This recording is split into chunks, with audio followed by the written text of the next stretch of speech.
Hello and welcome back to CloudWords. My name is Mauricio, and in this video we're going to take a look at one of the most popular cloud storage services around, Tresorit.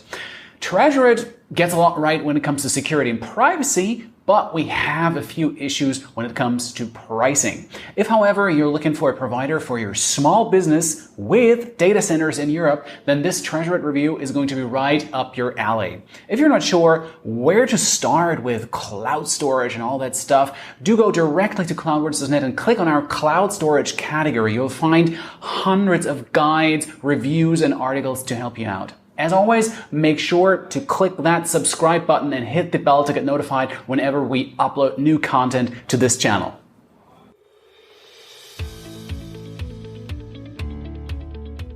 Tresorit's big claim to fame is security. It uses a zero-knowledge security model, meaning it can't access or decrypt your files even if it wanted to. Although we've seen this model elsewhere, such as with Sync.com, there are a great deal of services that don't have it. Dropbox and Google Drive, for example, don't use a zero-knowledge architecture. Now, because of this model, Tresorit is able to provide end-to-end encryption for its users. Your data is encrypted at rest with 256 AES before being transferred to Tresorit's servers. The result of this security model is that your data is only usable by you. Tresorit can't decrypt it, and anyone that could steal it wouldn't be able to either. With the technical details done, let's talk about usability. Simply put, Tresorit never gets in your way. The web application works a lot like Dropbox with your files laid out and an easy to understand folder hierarchy. The desktop application is just as easy to use, though it shows a little more detail about files and folders. My only real issue with usability is how Tresorit names folders. It calls folders treasures, which is a German word that roughly translates to safe or vault. Well, let me pronounce it the German way because, well, I'm German. It's called Tresor. It's not the end of the world, of course, but it still takes a little while to get used to it, especially if you switch a lot between several cloud storage providers. And, well, if all you use Tresorit, though, it's probably hardly a problem to get used to the naming conventions. Plus, it's really made up for Tresorit's platform support.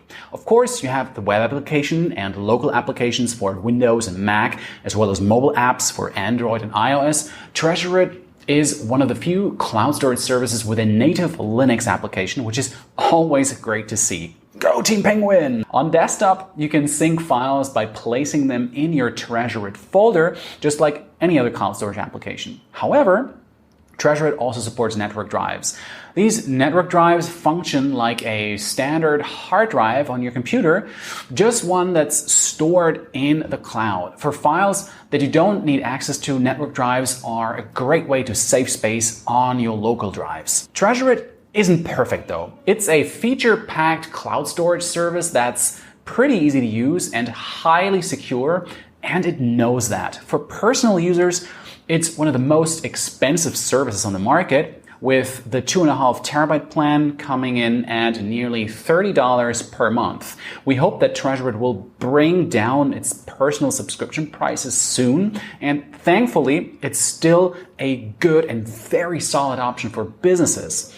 A full business subscription, which covers a minimum of 10 users, is under $15 per person, while offering a full terabyte of space for each user. Tresorit also has excellent business features, including company-wide security policies, access logs, and excellent versioning capabilities. You can also choose where data lives for particular teams, which is great for remote workers. Head over to cloudwords.net to compare Tresorit with other services in the field, for example, Sync.com for business or Ignite if you're working with larger teams or if you're with an enterprise. My other issues mainly come down to Tresorit's security architecture. The security itself is great, but it's obviously kind of limiting as well. Block level sync, for example, isn't possible with Tresorit. It also doesn't play nicely with third-party services like Trello or Asana, and you can't directly edit files without first decrypting them. This is usually a trade-off you need to make between top-notch security and collaboration or integration of third-party apps. This is something where Google Drive and Dropbox shine, but certainly at the expense of privacy. It's up to you to decide what's more important for your business and yourself. We also found issues during our speed tests. Tresorit is surprisingly fast when uploading files, but downloading files takes far too long. And our testing folders would hang at around 97% for upwards of 5 minutes before fully downloading. Even with these few issues though, it's clear that Tresorit is one of the best cloud storage services around and, well, certainly a great option for businesses.